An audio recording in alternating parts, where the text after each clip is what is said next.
Olá, este é o Dinheiro em Ação, diretamente dos estúdios da B3, seu programa semanal sobre ações e renda variável.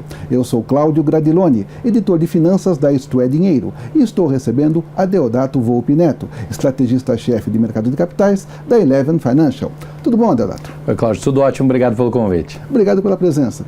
Adeodato, a gente percebe que, apesar de um noticiário político muito turbulento, os mercados financeiros, a bolsa e o dólar, têm se mantido mais ou menos bem comportados. Houve um descolamento entre mercado e política? O que está acontecendo?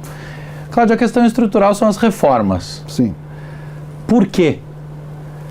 Previsibilidade de finanças públicas. Quando a gente olha para a principal transformação desde que o atual presidente assumiu,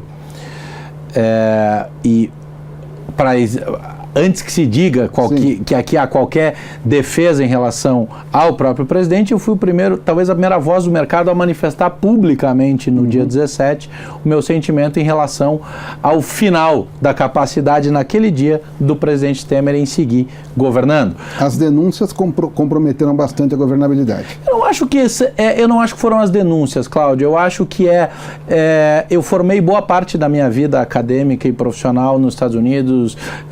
Acho que a grande diferença são as instituições, o quão sólidas são as instituições.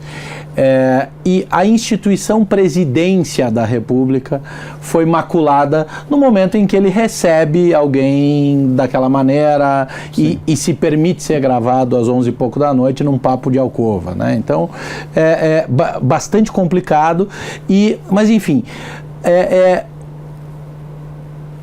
O que Michel Temer fez foi montar duas equipes excepcionalmente competentes, tanto na gestão da política econômica quanto na gestão de política monetária, e dar a elas mandato e autonomia. Acho que essa é a grande diferença. Para não entrar em discussão de juízo de valor técnico de equipe A ou equipe B, essa é certamente uma equipe extraordinária, são duas equipes extraordinárias que têm mandato e autonomia para propor e executar o que tem que ser feito. Agora, há uma dificuldade política nisso.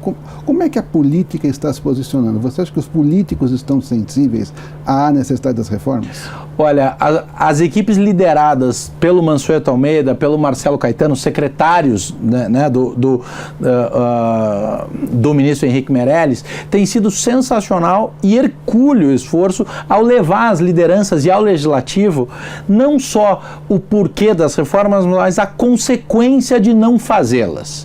Então, eu dividiria o seguinte: tem dois tipos de movimento político, o que é público e o que é privado. Publicamente, cada político grita o seu grito, defende a sua bandeira.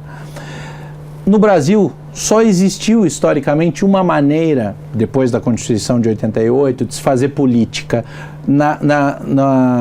no sentido, na acepção da palavra, ou seja, no representante levar a atividade às suas bases, que eram as emendas orçamentárias. Basicamente dinheiro público. Dinheiro público, mas que é assim em qualquer lugar do mundo, e quando isso é tratado de maneira correta, não tem problema. A questão é, a legislação brasileira deixa uma margem de manobra quando nós retiramos as despesas obrigatórias, os gastos obrigatórios do governo, muito pequena, certo? Aqui a gente vê despesas do governo crescentes em larguíssima escala. Ano após ano, invariavelmente. A gente tem uma clareza do quão destruidor foi para as finanças públicas e, por consequência, para o Brasil como projeto de longo prazo, a gestão que foi dada nos governos recentes, essencialmente no final de Lula 2, Dilma 1 e Dilma 2 não existiu, né? Então, eu acho que essa questão está muito clara ao Legislativo. Eles compreenderam que, assim, se não fizer as reformas, não tem dinheiro para emenda orçamentária, não tem mais como fazer política com as suas bases. E, embora isso não vá ser assumido publicamente, a gente continua mantendo em nosso cenário base a aprovação da reforma trabalhista e uma discussão estrutural sobre a reforma previdenciária.